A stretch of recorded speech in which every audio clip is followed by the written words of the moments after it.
มาต่อกันที่ทางด้าน6เดือนต้นปี2025เมืองสนาสมบูรณ์มีผู้ติดเชื้อพยาธิไข้ยุงลาย3กรณีถ้าเทียบใส่ระยะเดียวกันของปีที่ผ่านมาถือว่าแม่นตัวเลขลดลงในวันที่1กรกฎาคม2025นี้ทานสมโพธิพรเทพากรรมการพรรคเมืองหัวหน้าห้องการสาธารณสุขเมืองสนาสมบูรณ์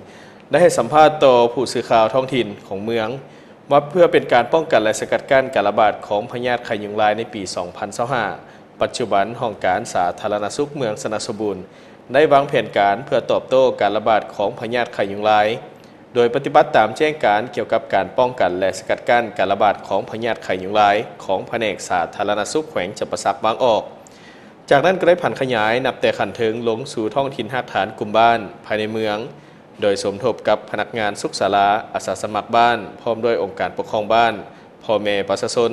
นำพาเคลื่อนไหวสร้างกระบวนการทำลายแหล่งเพาะพันธุ์ที่มาของหนอนน้ำยุงลายเคียงคู่ไปพร้อมกับการเฮ็ดเวียกสุขศึกษาประจำแต่ละอาทิตย์อย่างต่อเนื่องซึ่งในระยะ6เดือนต้นปี2025เมืองสนาสมบูรณ์มีผู้ติดเชื้อพยาธิไข้ยุงลายสะสมทั้งหมด3กรณีที่ว่าได้รับการ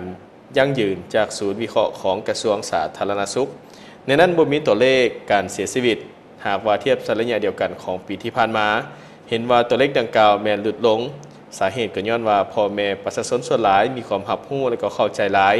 ถึงวิธีการสกัดกั้นและป้องกันพยาธิไข้ยุงลาย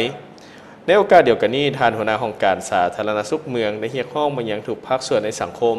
พร้อมกันเอาใจใส่สร้างกระบวนการรักษาอนามัยตามสถานที่สำนักงานบ้านเรือนที่ว่าตนเองรับผิดชอบให้มีความสะอาดเป็นประจำโดยที่เอาการปฏิบัติตามหลักการ5 ปที่ว่ากระทรวงสาธารณสุขวางออกอย่างเข้มงวดเพื่อว่าเป็นการป้องกันและก็เฮ็ดให้เชื้อพยาธิไข้ยุงลายค่อยๆหมดไปในท่านผู้ชม